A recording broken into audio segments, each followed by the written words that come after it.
Good morning students, welcome to computer class. I am Poonam Vats, your computer teacher. First of all, let us discuss about the book Computer Science with Python by Sumita Arora. Textbook for class 11th is your computer science book.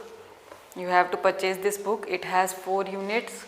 First one is about Python programming and second is computer system organization, third is data management and fourth is cyber ethics, crime and safety. First of all, we will discuss the second unit, that is computer system organization. In this chapter, we will discuss about all the terms of computer system and its organization and take an overview of overall computer system. So, we will start our second unit from page number 333, computer system overview. In this, we will get the basic introduction of computer. So, what is a computer? As you know, computer is an electronic machine which takes input, process it and gives us output. It mainly comprises of 2 units or 2 parts, that is hardware and software. All the physical electronic parts are known as hardware and these are like monitor, keyboard, CPU, mouse and printer. These all are hardware parts, and the parts of computer which we cannot see and touch but controls overall working of the computer is known as the software. These are the set of instructions and stored programs in the computer and these are known as software. So, I hope you understood the parts of computer, hardware and software parts. Let us see computer system organization with the help of this diagram. So, there is a system bus. This is known as system bus. This is the transmission medium through which data flow in overall the computer system. System bus is connected with either sides CPU, main memory, input and output unit and storage unit. So, let us discuss about CPU. CPU has 3 units: ALU, registers and control unit. ALU stands for arithmetic logical unit. It does all the arithmetic and logical function, means the mathematical functions and logical functions are done with the help of ALU. All the mathematical functions like addition, subtraction, multiplication and division, as well as less than equal to, greater than equal to means comparison. These are known as logical operators. Comparison operators are also done well with the help of ALU. It also has registers. इसके अंदर registers होते हैं. Registers क्या होते हैं? Small units of stamp memory, means small units होते हैं जिसमें डेटा को टेम्परेरीली स्टोर किया जा सकता है. जो इंटरमीडिएट डेटा यानी कि कोई भी प्रोग्राम जो है एग्जीक्यूट हो रहा है उस टाइम पे इंटरमीडिएट डेटा को यानी कि जो स्मॉल डेटा है उसको थोड़ी देर के लिए कंप्यूटर को CPU को अपनी मेमोरी में स्टोर करना पड़ता है. तो इस काम के लिए वो यूज़ करते हैं रजिस्टर्स. नेक्स्ट है कंट्रोल यूनिट. कंट्रोल यूनिट के 2 काम है. फर्स्ट तो है कि ये डेटा फ्लो को कंट्रोल करती है ओवरऑल द कंप्यूटर सिस्टम. कौन सा डेटा कहाँ पे जाना है, which data is sent to be the input unit, which data have to be gone to the output unit, and which data is to be stored, which data is have to be taken from the memory. All these functions are done with the help of control unit.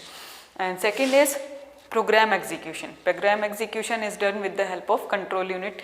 Control unit supplies all the data needed for the program and make the program run successfully. So, it is the main unit of computer system, and as you know, CPU is known as the brain of the computer system because it controls overall functioning of the computer system. Let us talk about the main memory. Main memory is also known as primary memory and also known as volatile memory. Main memory में जो data store होता है वो तब तक store रहता है until जो computer system है टर्न ऑफ या स्विच ऑफ नहीं हो जाता. पावर सप्लाई ऑन रहती है तब तक मेन मेमोरी में डेटा स्टोर रहता है. इसके 2 टाइप्स होते हैं, SRAM and DRAM and another one is ROM. It has 2 main parts, RAM and ROM, and RAM is divided into again 2 parts, SRAM and DRAM, static RAM and dynamic RAM, and ROM that is read only memory. As you know, random access memory means the data जो है during program execution बार बार store करना पड़ता है main memory में, या जो भी programme execute करना है first of all it has to be in the primary memory और इन द मेन मेमोरी. जब मेन मेमोरी में वो प्रोग्राम आ जाता है तो उसको तब तक रखा जाता है जब तक प्रोग्राम एग्जीक्यूट नहीं हो जाता. उसके बाद उसे मेन मेमोरी से डिस्कार्ड किया जाता है, फिर फ्री स्पेस हो जाता है मेमोरी में, दोबारा उसमें दूसरा डेटा स्टोर कर लिया जाता है because main memory has fix size. Okay, तो मेन मेमोरी में यही काम होता है कि रैंडमली एक्सेस होती है एक तो मेन मेमोरी, और इसमें रीड ओनली मेमोरी भी होती है। वो प्रोग्राम और फंक्शंस जिनमें हम चेंजेस तो नहीं कर सकते, लेकिन वो बहुत इंपॉर्टेंट प्रोग्राम्स होते हैं जो कि स्टोर रहते हैं। These are the built in functions जो कि प्रोग्रामर या डिज़ाइनर जब कंप्यूटर सेट करता है तो वो रीड ओनली मेमोरी के अंदर वो प्रोग्राम स्टोर करता है।